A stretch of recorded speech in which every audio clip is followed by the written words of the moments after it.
We are recording. So, thank you everybody for joining us. I have a phenomenal guest for us on this occasion. This is something that is outside of our normal parameters because, as anybody who's following us for a while will know, I normally stick to friends and colleagues from the intelligence community.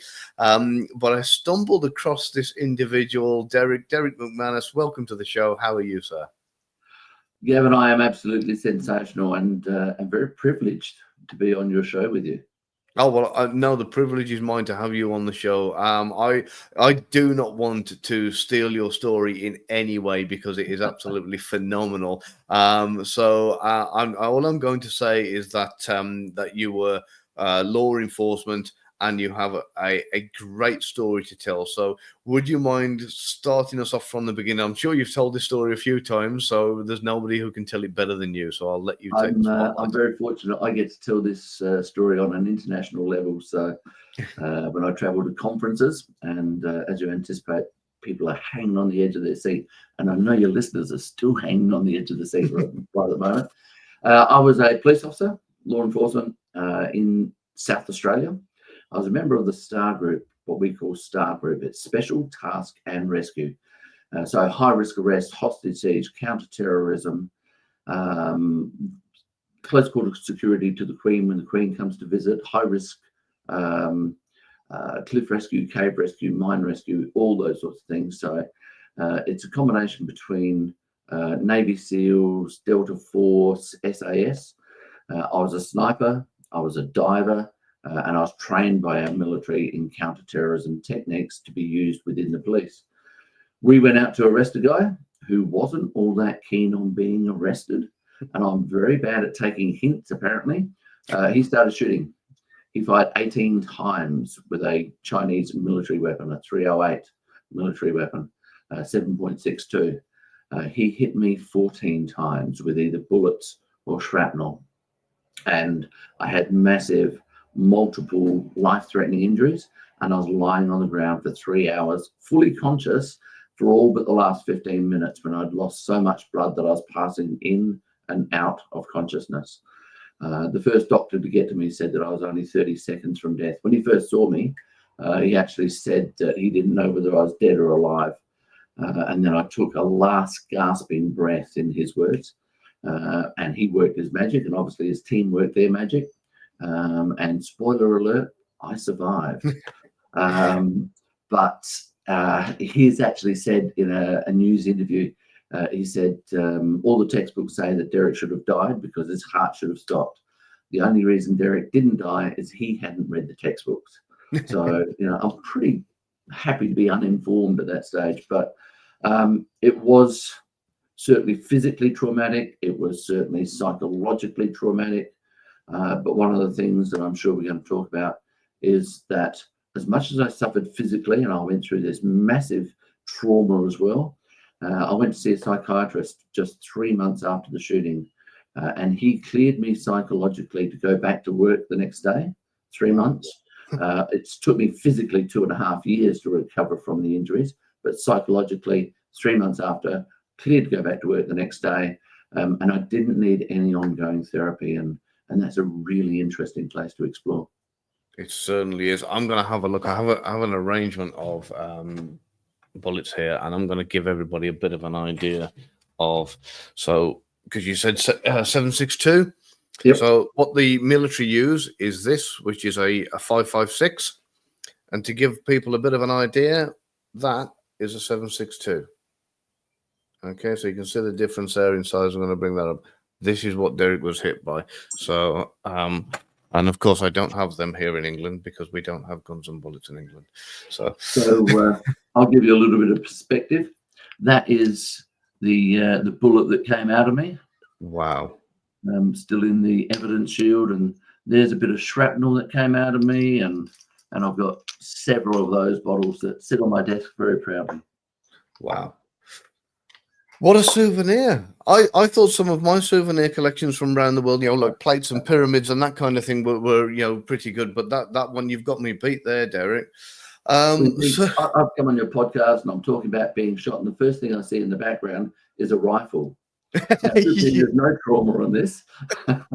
Yeah, I apologize for that. Sorry, I should have put a screen up first, shouldn't I? Kind of.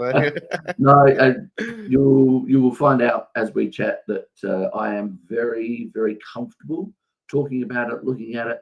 In fact, to give you a bit of a background, and this is often a bit of a tangent, my mother always had a quip. We were born in Scotland, so Mum has a very Scottish sense of humour, a little bit dark, and she'd say throughout my life, because I was one of those children, she'd always say, "Derrick, if you do that again, I'm going to shoot you." And then after I got shot, she didn't change that. Yeah, she said, "Derrick, if you do that again, I'll shoot you again." So just amended to fit the situation then, really. Absolutely, yeah. So I'm very comfortable with all of that. Okay, so if you don't mind, I'd like to back right up to kind of what inspired you to get into law enforcement, into STAR, into everything you were doing, and kind of, take us back to the beginning and where it all started, if you can. So I'm a police officer, and I've loved my career, every day of it, including the day I got shot, but we'll talk about that. But I've loved every day of it. But my reason for joining the police was because my brother was 2 years older than me, and he was my hero. And my hero wanted to join the police, so I've gone, I want to join the police as well. My brother changed his mind. He became a butcher. But if I changed my mind, everybody would have known I was only doing it because Brian wanted to. And so I continued on. And I loved my job. But it got to a stage where I was getting bored. I wasn't getting the satisfaction. I wasn't getting the challenge. I wasn't getting the achievements. And I was doing very, very well in the police, but it just wasn't satisfying me. And I was, and this shows you how old I am. I was looking through the newspaper at the advertisements for other jobs. So there was no Seek in my day. But someone said to me, "Why don't you join Star Group?" And I've gone, "Do you know something? I can't think of anything else interesting to do at the moment. I'll go and join Star Group. It sounds like an interesting place to work. And at least I'll be able to enjoy myself while I find something that I want to do." Got into Star Group, absolutely loved it. Wow. It was every challenge, every step up to leadership, every problem-solving thing that I could ever wish for. And it was just, it became my passion at that point. Wow, that is absolutely brilliant. I love that. And of course, I must say, I don't know many butchers, and I've never been a butcher myself personally. So, but I imagine it's got that pretty much beat hands down. Yeah, just a little bit. Absolutely. Do you ever have that? Oh, sorry, I was just going to say, do you ever have that conversation around the the dinner table at Christmas with your brother, where you say, you shouldn't have quit? No, he went on, became butcher, and then he transitioned into his own business, and in that business he was selling communication gear and technical systems for radios and all that sort of stuff. So he made a fortune. So he's got me beat on that side. And he does all those things that I wanted to do, but he does them out of his own pocket. I got paid to do it. So it's kind of balanced. Fair enough. Okay, so finding out a little bit about your early career, which is obviously great. And I mean, was there any particular memories, way back then, where moments that even if it was in the training, that really caught your attention, that stood out for you, that went, wow, if only my mother could see me now, or something along those lines? Yeah. Listen, there were a couple of things that I reflect on that prepared me for how I dealt with shooting. Very early on in my career, we had a very British approach to firearms. So they were in our pockets. Everybody still had a firearm, but they're in our pockets, so hidden. And they were very, very difficult to get to and very, very awkward. So most people left them in the glove box of the car. But I always had them either in my pocket or in a shoulder holster under my shirt. And we had an incident very early in my career where somebody had held up a family at gunpoint with a sawed-off rifle. And we came across him on the street as he was running away. And I jumped out of the car, dropped to one knee, and pointed my pistol at him. And it was drop the gun, all those sorts of things. And in this young copper's head, it's going, oh my gosh, what do I do here if he actually lifts it? and he started lifting it up, and I was starting to make that decision. Do I, don't I? Very, very overwhelmed. Probably wouldn't have pulled the trigger because I just didn't have the confidence. But he dropped the rifle and gave up. So I was very, very fortunate in that incident. But that started me thinking along the line of taking those things more seriously. Later in my career, and this is just before I went to Star Group, I had applied to go. No, I hadn't applied to go to Star Group at this time, but it was just before I'd applied. And as I say, I was doing reasonably well in my career at that time, still loving it. But we pulled a car over. It had drug paraphernalia on the center console, spoon, foil, a lighter, all those sorts of things on the center console. And we've gone, okay, there's something here. We've got to get the offenders out of the car. As the male offender was being taken out of the car, he's reached over to the female's side and grabbed a pistol, pointed it at my partner's chest and started pulling the trigger. The gun was broken. It had to, and you'll appreciate this, most of your listeners will probably, it didn't fire on single action. So you actually had to cock it so that it could be fired because it was broken, it was in for repair, and that gun had been stolen as well. So it didn't fire. My partner, very quick thinking, grabbed a pistol, pointed it away from him, called out to me, he's got a gun, he's got a gun. I've jumped straight back into the car, put him into a head hold, and held onto his wrist with the other one, trying to control the gun. And during this struggle, this wrestling match, he's called out to his girlfriend, cock the gun. She's climbed over the top, she's pulled the hammer back. And as she pulled the hammer back, I stuck my thumb between the hammer and the gun to stop it being fired. Yeah. And, you know, there was no pain there. It was just holding the hammer back. It wasn't all that big a deal. But I started reflecting then, how was I able to do that? How was I able to stay so calm in that moment? And when I joined Star Group, I had to take more seriously the fact that I was going into more and more incidents where there was a real possibility I may be shot. And so I started looking at my mindset, my preparation, what I could realistically expect to encounter, and how I was realistically prepared to be able to do that. I put together at that time, subconsciously put it together. I didn't really realize what I was doing. But what I talk about these days and why I get to travel internationally is I talk about what I call human durability, and that's the ability to sustain optimal performance. So I started looking intuitively at what was I doing at that moment. How did I know to just put my thumb in there? What was my thinking? How did I keep my emotions rational enough that I was able to think logically through that process? And so those two incidents stand out for me. Wow, that's brilliant. Yeah, and I suppose when you replay this in your mind, it probably almost comes back very slowly to how it happened. Kind of in reality. In reality, it was probably all very quick, but when you replay the memory, it's probably very slowed down, I imagine.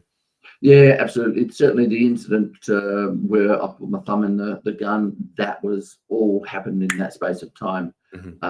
And the shooting where I was hit 14 times, that happened in that space. I was hit 14 times. Sorry, he fired 18 times, hit me 14 times within a 5-second period. But I know that when two of the bullets were hitting me, time slowed right down, and it seemed to take 30 seconds for these two bullets to hit. It seemed to take. They were part of that 18 bullets fired in less than 5 seconds, but it seemed to take 30 seconds. And that's, you know, an interesting story that we will get to.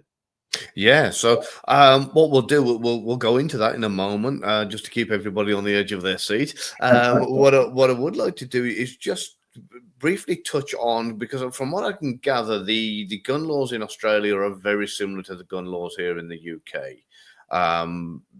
Very similar in the sense of, you know, you can own a shotgun here, you can own rifles here. You can go hunting and kind of have them down the target gun clubs as long as you have a license, etc., etc. So you can have what they call a shotgun license or an FAC, which is a firearm certificate, but it's pistols that are usually the ones that are much more difficult to get. They can be got, but only under certain circumstances. Yep, so is that very much the same? Very, very similar. Yep. Yeah. You would say that they're almost modelled on each other. Okay, they're probably maybe. And with regards to the kind of illegal side of things, is this where are they generally stolen, or is this something that they're imported, or or the kind of black market stuff you come across? Where do they tend to come from that these criminals get a hold? So a little bit of background there for you. We changed our gun laws in 1997. Okay. I was shot in 1994, and there was a series of mass shootings that we had in the period leading up to that, generally in Victoria and New South Wales, so the eastern seaboard of Australia. And I was shot in 1994, and there was a massacre down in Tasmania in 1996, where 33 people were killed by somebody with a fully automatic military weapon. Right. At that stage, they were perfectly legal. Our firearms laws were very similar to the US back in that day. So the guy who shot me was perfectly legally able to have that weapon at the time. But after the what we call, the massacre in 1997, Port Arthur massacre we call it. After that one, we changed the gun laws to be very similar to the UK. And all those firearms were taken off the street and destroyed. It was a very expensive exercise, but invaluable for the safety of the people of Australia. So weapons that are on the street these days are either owned by criminals who use them, acquire them through criminal connections, or they're owned by bikies. Now, the irony of that is that the criminals use them against criminals, the bikies use them against bikies, and the public is still reasonably safe in that regard. There is no two ways about it. But there are a lot of weapons out there, and the bikies in particular do manufacture their own. Okay, right. Yeah, I can believe that because even though in England and Ireland we are very, very close to Europe, and it's so easy for them to be imported. So obviously in Australia, it's a little bit different. So manufacturing their own would make a bit more sense, I imagine. So the importation of them it still happens. As much as we are away from other people, they still get a ton of drugs in here. In fact, we had a haul of drugs of 4.5 tons of drugs within the last month. So the drugs are still coming in at that rate. So firearms are still coming in as well, but there's not the market for them that there used to be. No, so I suppose that's very true. And the problem is with drugs is the profit margins are so high that you can keep pulling these holes in, but they will you will keep coming. You are swimming against the tide with that. Unfortunately, it's such a difficult kind of crime to try and regulate. Absolutely. Yeah. So and I don't know what the answer is there for that one. That one's above my pay grade. So let me tell you, it's out there, and alcohol used to be banned; it was illegal. They've legalized it now, and it's a lot easier to control. Yeah. Certain drugs are now legalized. Certainly, marijuana is becoming more legalized around the world. Yeah. And that is easier to control. But the problem is, there are people that are not specifically looking for drugs. They're just looking to push boundaries and do something different to the average. And they are always going to find the next thing. Yeah, and I think we have a large drug issue here in the UK as well, as with any country really. And what the problem is if you've got one lad in his say mid to late 20s who's earning quite a substantial amount of money from what they do, more than any job or wage can pay them. The downside is if they get caught at the moment, the prison sentences are so lenient that they go and do a few months, they come back out again, and they go right back to what they do and what they know, because there's nothing that's going to rival that amount of wage or anything else. The chances of employment are pretty low having just come out of prison. They're not going to earn the kind of money that they used to, and all their friends and all their contacts and everything else are just going to get them straight back on the bike again. I think if they turn around and said, right, anybody at all now caught with with intent to supply, is an immediate 20-year sentence, there'd be a lot of people who go, "Oh, hang on a minute, yeah, things have just got a bit serious," and you know, they might give it at least a second thought. And what I like about what you've just described there is it's not punishing the user, because that is an end of the system. Yeah. You've gone back to the source.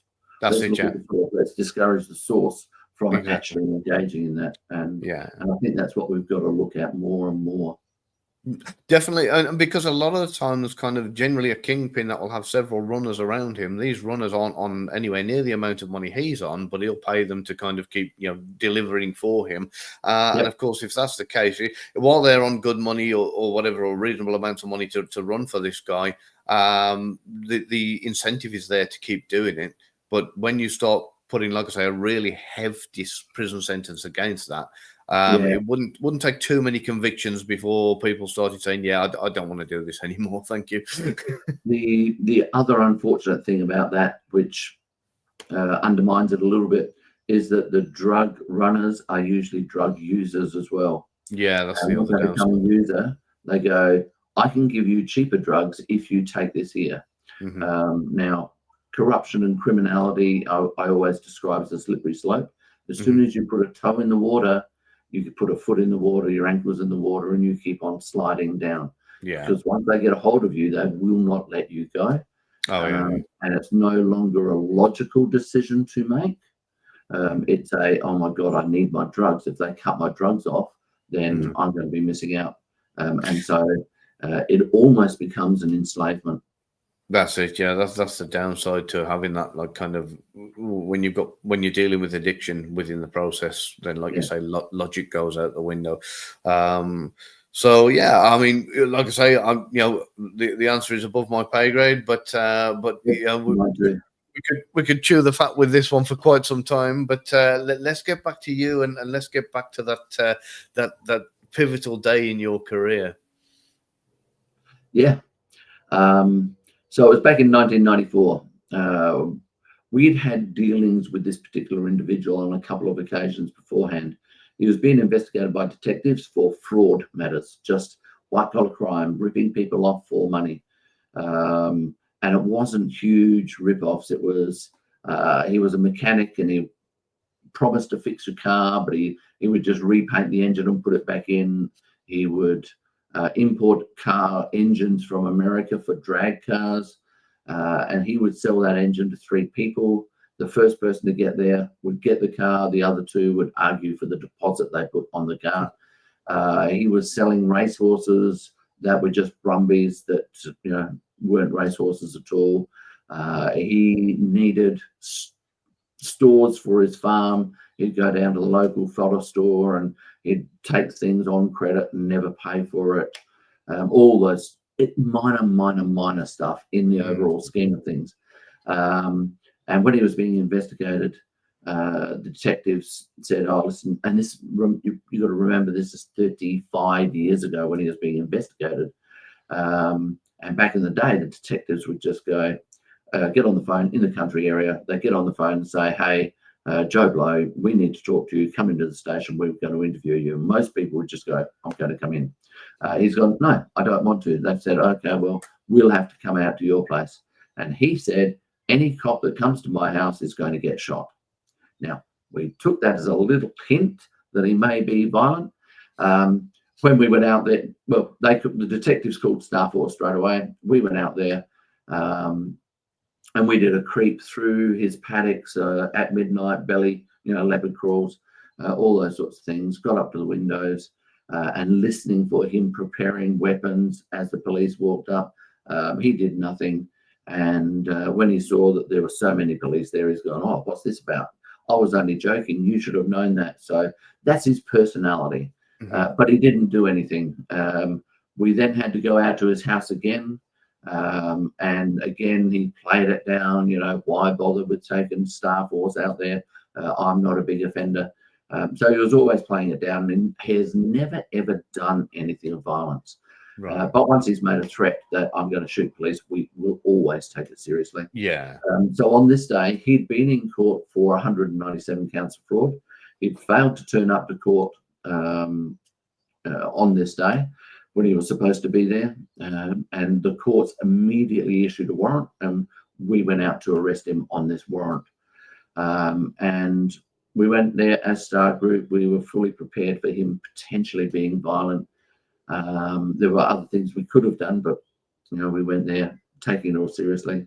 As we rocked up at the house, we knocked on the front door and called out, "We're the police. We want to talk to him."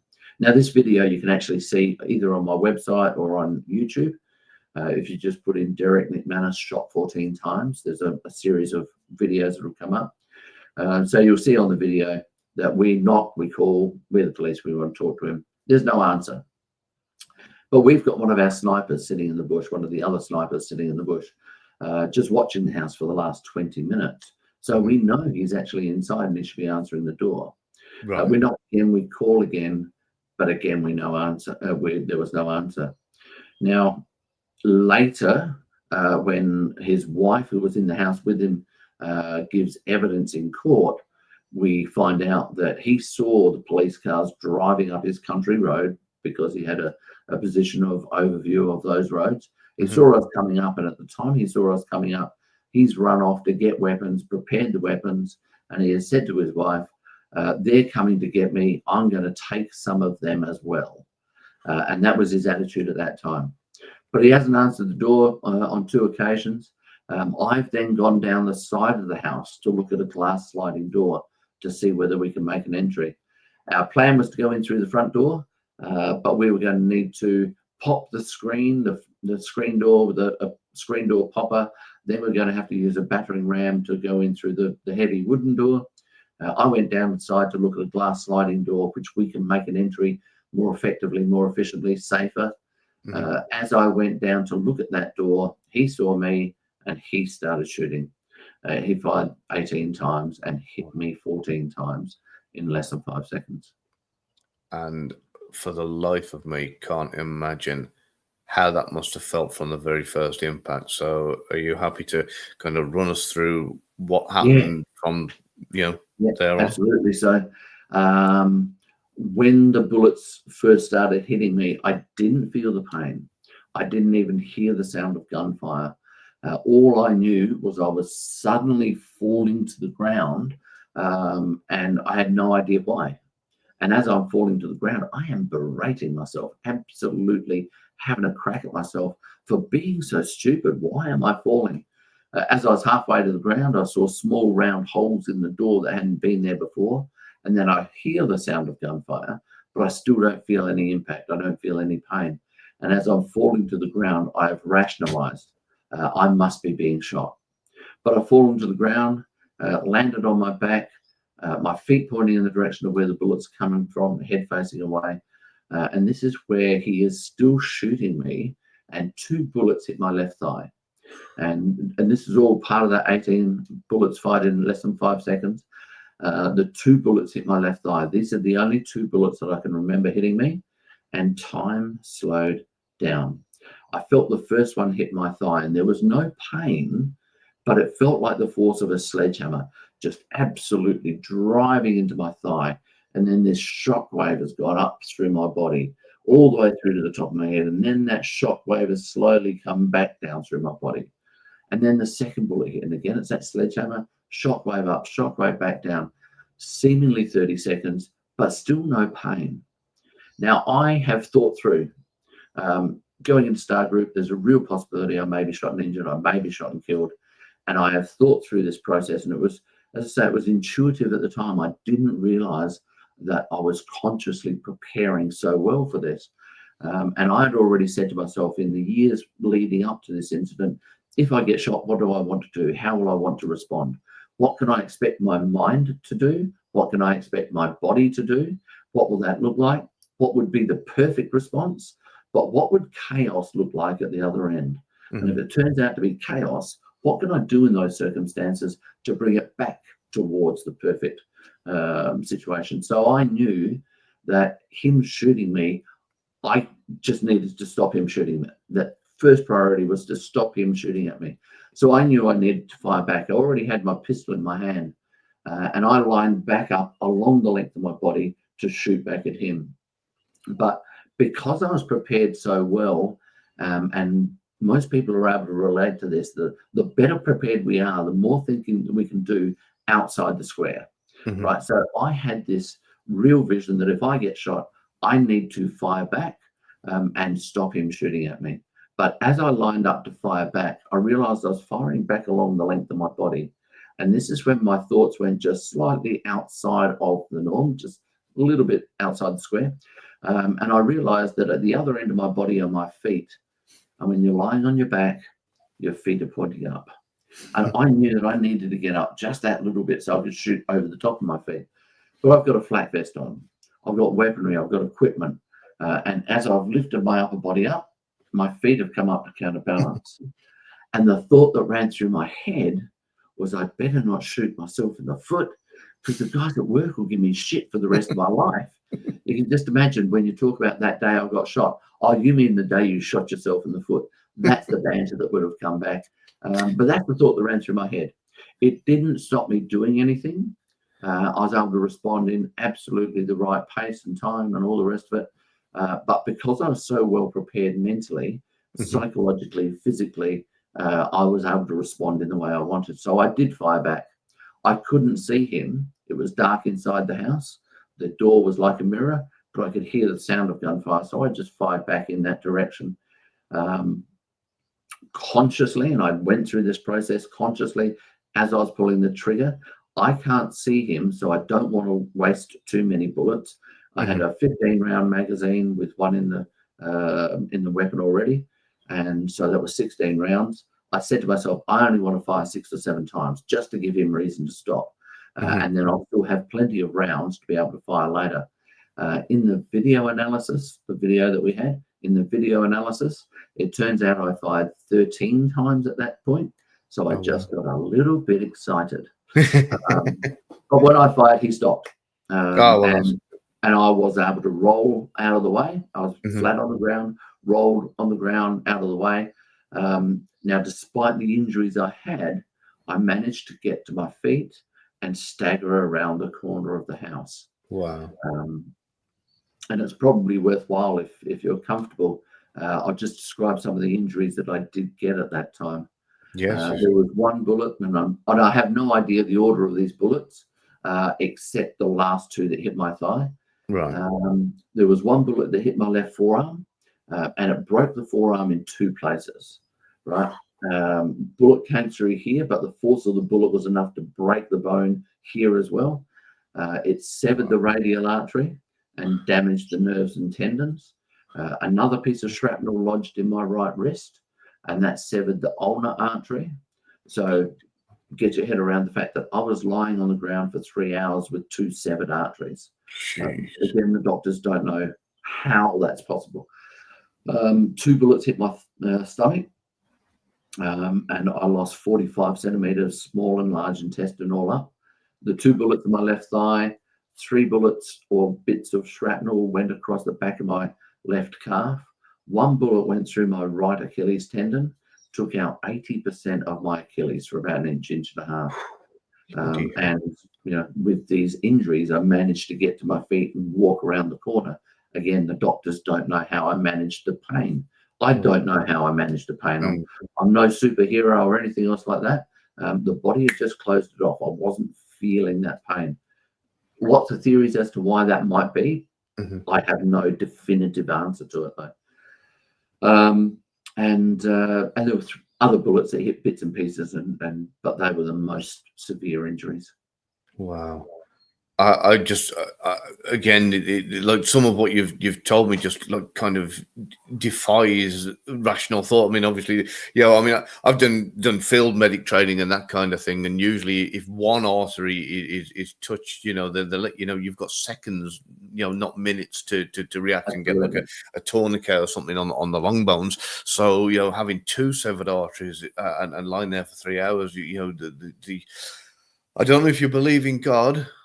But I think you should. No, I don't. You don't. Wow. But there's a couple of moments in here where, as I was lying on the ground, after about 2 3/4 hours, my body has lost so much blood that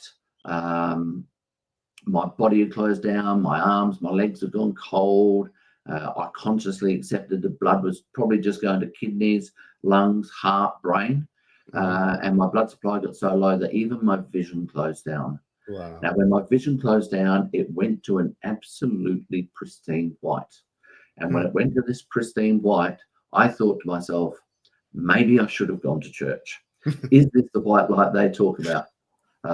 My theory now is if that was the white light from the pearly gates, then they've been opening up the pearly gates and God has looked down and gone, that's Derrick, close that gate. We don't want him. But I said that was the thought that went through my mind. You know, is this what they're talking about? Is this the last moment? But again, it didn't set off the panic. All I did was start fighting harder, mentally as well as physically, to keep myself alive, to give myself a little bit of confidence. Even though my body was closing down, I had very little. I moved my body the little bit that I could to give myself confidence. I still had something left. I started speaking out loud and saying, Derrick, don't give up. Derrick, keep on fighting. And at that time, 2 bullets were fired from outside the house. These are the first 2 bullets that were fired from outside.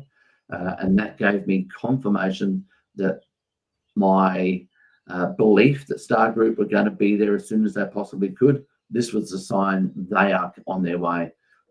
Dump of adrenaline into my body, endorphins from the brain, vision snapped back up to absolutely perfect. And then I was passing in and out of consciousness because I just didn't have enough blood. Wow, just there's so much that I'm taking in and trying to like visualize and imagine all at once. It's just absolutely astounding. And I understand exactly where you are, and there's lots of people that have that same response of, I want to ask a question, I just don't know which question at the moment. And I've had people who have come to my workshops, my keynotes when I'm at a conference, and one person said, Derrick, I have heard you speak 4 times. And every time I hear you speak, I hear this little bit more. Now, when I speak, it's always different. Same base story, but the messages behind it are tailored to any audience. And this person said, every time I just take something else away. But there is also that level of when you first hear the story, it's like, oh, wow. And you don't hear the little bits and pieces. The second time you go, I've got the base story. Oh, well, now I get that detail and then that detail and then that detail. So I completely understand it. Absolutely amazing. And how much do you kind of attribute your survival in this situation to that mental preparation that you did prior to the event? Yeah, when you were talking about the preparation you went through when you said if I get shot, the best outcome, the worst outcome. How much would you credit that? This goes back to something that I've read about elite athletes. Elite athletes say that their success is 10% physical and 90% mental. Now, this accepts the premise that when you're operating at that extremely high level, everybody has a huge physical presence. Everybody is well prepared physically. The difference between winning and losing at the elite level is that 90% mental, staying focused positively, making sure everything goes right, being prepared that if something goes wrong, you have the answer to it before it happens. And this is the same for me. I put it down to 90% mental. I was physically fit. There's no 2 ways about it. I was well trained. There is no two ways about it. I had a high level of knowledge of the physiology and how the body responds to trauma. No 2 ways about it. My resting heart rate at that time on a regular day was 38. So physically, I was very fit. No 2 ways about it. That had an impact. But I do say that my mental preparation, having some idea of what I was going to deal with, as in, I know I'm going into Star Group, there's a real possibility I may be shot and injured. I also accepted I may be shot and killed.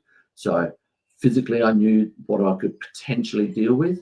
I'd already gone through that thought process of what would be my best response, what would absolute chaos look like. So I'd gone through my mind and my body response. What am I going to feel? And then I said, if it ends up in chaos, what can I physiologically and mentally do to manage it, to bring it back up this way? And I put that down into what I call 4 levels of taking responsibility before we actually take any actions. And I think that mental preparation allowed me to physically and physiologically manage that incident. Wow. And with, because I should imagine there's been so much reflection since that day, and so many takeaways and so much you've learned from it.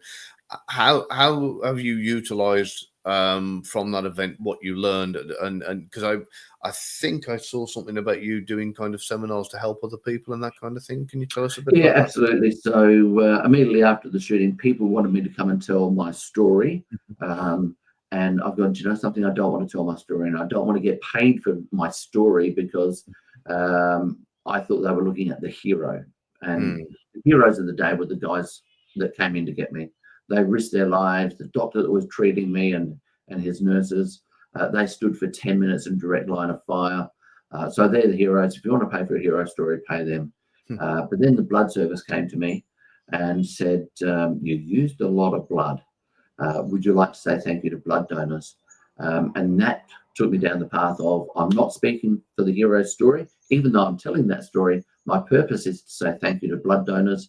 And from there, I started hearing that there was this message, there was that message. People couldn't wait to tell their partners about it. I'd changed people's lives. And so I started looking at it a little bit differently. And then I started looking at my mindset on the day. How did I prepare myself? What had I done in the past that prepared me? So this is looking at that incident where I shoot, don't shoot, the incident where I put my thumb between the hammer and the gun, and a lot of other things where I performed well. But I also looked at where I'd stuffed up, where I'd made mistakes, where they hadn't gone well, and said, if I get into that situation, how can I do it better? And what I talk about, as I said right at the very beginning, is sustaining optimal performance. And this is personally, this is professionally, it's for kids in schools, it's for team leaders, it's for CEOs, it's for organizations. And I'm very fortunate that I also talk to fighter pilots and all that sort of stuff about taking responsibility for our choices, our actions, the consequences, and then the future afterwards as well. And I've been fortunate. I have spoken in Vietnam 3 times to the universities. I've spoken in the US several times, New Zealand. I had a 4,000 person audience in Singapore. One company forced me to go to Fiji and stay in a 6-star resort. It was stressful for me, but you know, so I've been very, very fortunate there. But what my focus is how can we all prepare for what we can realistically expect to encounter? Now, this is not about saying, I got shot 14 times, think my way, you'll survive a shooting. It's about, let's look at what your challenges are as a result of the choices you've made or the circumstances you find yourself in. So I'm able to talk to kids in schools about their challenges in school. I'm able to talk to hairdressers about their challenges running their business, dealing with clients, having things go wrong. CEOs in relation to the challenges they have in managing the organization, of managing their staff. The military, I've run leadership programs for their high performance people so that they can make better decisions more effectively, more efficiently, and also accept making mistakes and still being able to power forward. So I talk about going beyond resilience. Resilience is our ability to bounce back when things go wrong. Always got to have that as a base, but then let's take it to a next level. When things look like they might be going wrong, what action can we take proactively to stop it going wrong? And we can only do that if we're vulnerable enough to go, do you know, I could make a mistake. And if I make this mistake, it's going to look like this. And if it looks like that, I need to take this action to fix it before it goes wrong. And I think that's one of the things that helped me while I was on the ground. If I had tried to sustain peak performance, which Star Group, SAS, that's where I trained in counter-terrorism, we are known for that. When we go in, we are peak performers and we are the best of the best for that entire operation. If I'd tried to sustain that level of performance, I would have been trying to engage him, get around, move, all the rest of it. But the thinking that I'd done beforehand, if it ends up in chaos, what do I need to do to manage it?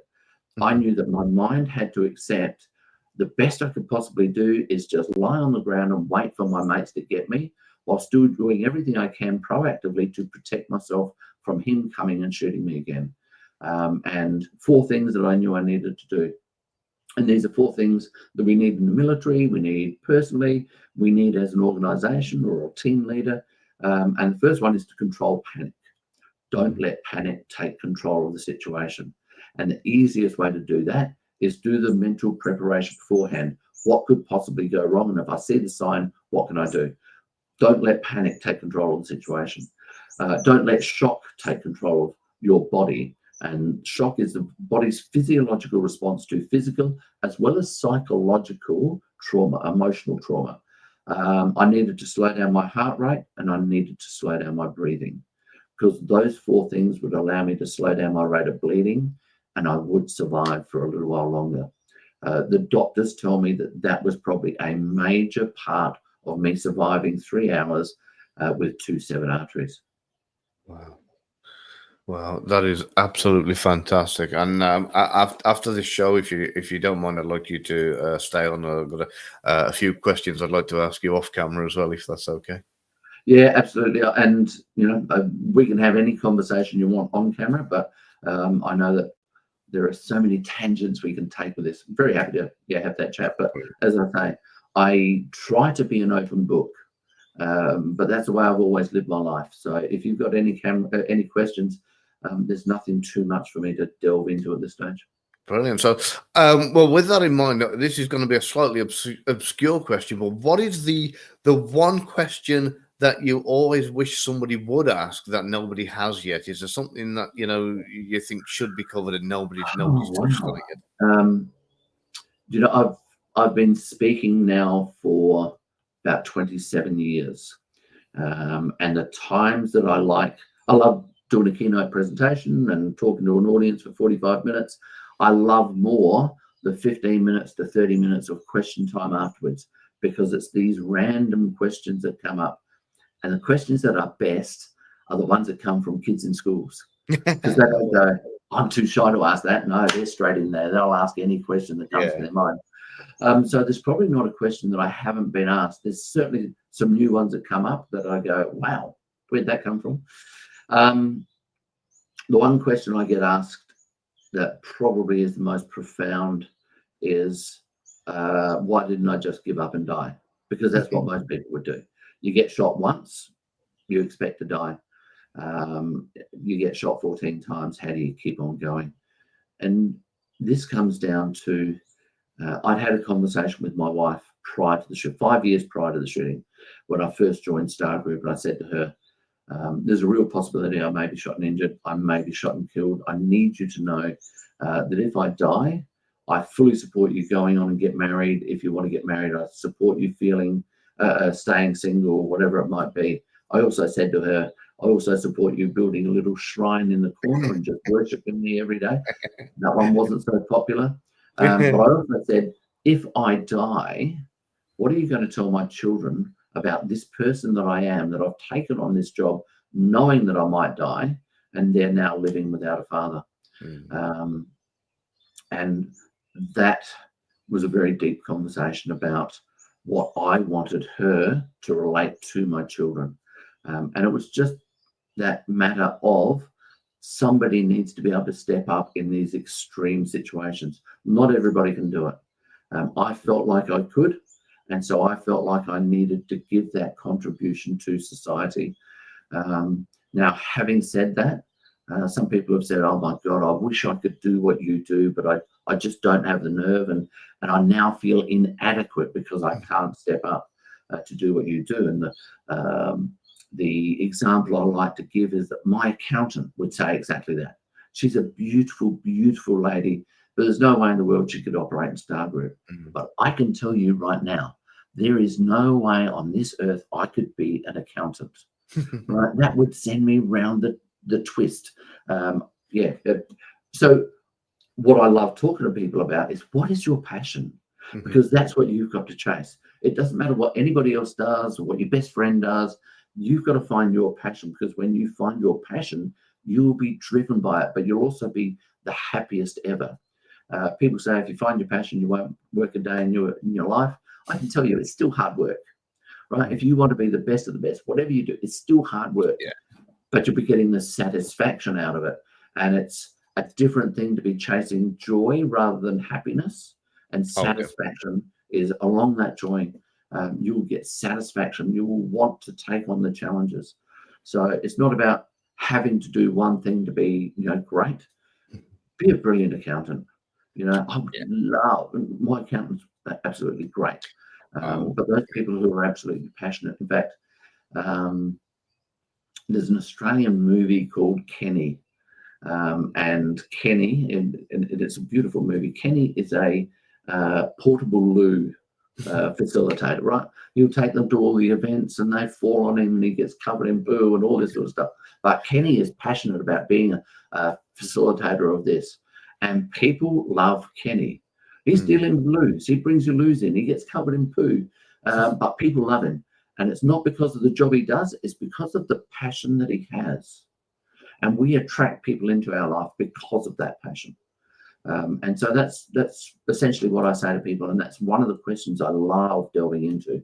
What is your passion? What do you want to do? And how can you be the best at that? That's brilliant. That in itself is inspirational. And we do need everybody in this world, in every job in this world. We can't all be one particular thing. And that's, we do need more of that. And I'm quickly going to backtrack back to that, what you said about that conversation you had with your wife about the children, what they're going to find out and have relayed to them. I mean, even that conversation in itself, that would have been enough for so many people to have said, you know what, I actually now I've stopped to think about it. I don't want to do this anymore. That would have stopped most people in their tracks just at that point. That must have been a hard conversation. Absolutely. So I've obviously got several models that I've created for the bespoke leadership course that I run. And the golden circle around the outside of one of the principal models, and it's the underlying philosophy for this whole human durability, sustaining optimal performance, is having open, honest, confronting conversations about the reality of the choices we're making, how it's going to affect us and those people around us, our teams, our families, what the possible consequences could be from making that choice and taking the action, the consequences, both the good and the bad, and then what does that future look like afterwards? And this is intuitively the conversation I was having with her. I'm making a choice to go into Star Group. Do you still support me, knowing that I might die? And she was fortunate. She said, yes, I support you. The real consequence may be I may be shot and killed, and I may be shot and injured. These are the things that could come out of it, and the future may be I may die. But if I don't die, I may spend the rest of my life in a wheelchair. Now, having those conversations, I discuss them as there are two levels of comfort that come out of those really confronting conversations. One level of comfort is that, oh my gosh, that's scary. Oh gosh. But if we really look at it, we've got the finances, we've got the emotional support, we've got the teams around us, we've got the infrastructure, all that sort of stuff. And this is for business owners as well as personal decisions. If the worst happens, we are well prepared for it and we can actually handle it. Even though it will cause a drop in whatever we're doing, a drop in performance, we will still be able to handle it. And so, oh my gosh, this is a big thing, but we can handle it. The level of comfort is we can handle it. We can now go forward confidently, courageously, and make better, bolder decisions. The second level of comfort is that, oh my gosh, I don't think we can handle that. I don't think our relationship will handle that. I don't want to deal with being alone afterwards. Our business will collapse. Whatever it might be, I don't want to. And so that second level of comfort is being able to say, no, I don't want to do that. And being confident that you can then articulate the reasons. I don't want to do it for X, Y, Z, A, B, K, L, rather than just going, oh, it doesn't feel right. And I feel like I'm a chicken, that I'm not doing that. So two levels of comfort. One, I really feel comfortable that it won't destroy us. Let's go forward confidently and boldly. The second one is, I don't want to do that. I'm going to confidently and boldly back away and articulate the reason. Now, if you're the leader of an organization, leader of a team, and you're going, oh, listen, this doesn't feel right, your team are going to be very, very trepidatious, nervous about your leadership style. But if you're a leader who's able to go, these are the reasons we're not going to, your team will go, I get that. And they will have more trust, more faith in you. But the most important thing is to be able to articulate those reasons for yourself so that you feel comfortable you're making the right decision for you. Fantastic. I love this. I'm aware that we are very close to the hour, and my time is about to be up. So I know you don't like to be called a hero, so I will avoid the word hero. But I will say what you do is making a phenomenally great difference to people's lives. So I want to thank you for that. I want to thank you for joining us on the show. I'd love you to come back for a live Q&A if you'd be up for it. We do a live Absolutely. and get the audience. That'd be fantastic. And Derrick, I literally cannot say thank you enough for your time. So thank you. I hope you enjoyed it as much as I did. Gavin, it's been an absolute pleasure, and I'm going to throw it out to your podcast listeners to, if they know I'm coming back for a live Q&A, put questions into the comments, and that's what we'll address when we come back. And tell your friends to listen to this and throw their questions into the comments, and we'll address those when we come back. If we come back for live Q&A, let's get as many great questions as we can. Yeah, that will be absolutely wonderful. In the meantime, where is the best place for everybody to find you? The socials are the easiest place. I've got a website, derrickmcmanus.com. Just make sure you spell it right. And the socials, I'm on LinkedIn, I'm on Facebook, I'm on Instagram, and I am actually going to start going to TikTok. Ooh. I've resisted it, but I'm told that's where all the cool kids are. Yeah. All the socials, come and find me. Fantastic. And anybody who thinks, could Derrick help us? Couldn't he? Give me a phone call, send me an email, just ask the question. Yeah, take a chance. I'm very, very comfortable. Brilliant. I will put the links down to those socials. If you send them to me later, I'll put them down in the video description for everybody to be able to be fine. So thank you again one more time. And Derrick, if you stay on, I'm just going to end the recording. But yes, thank you. And thank you to everybody who joined us tonight. Thank you, Gavin. Been my pleasure to be here.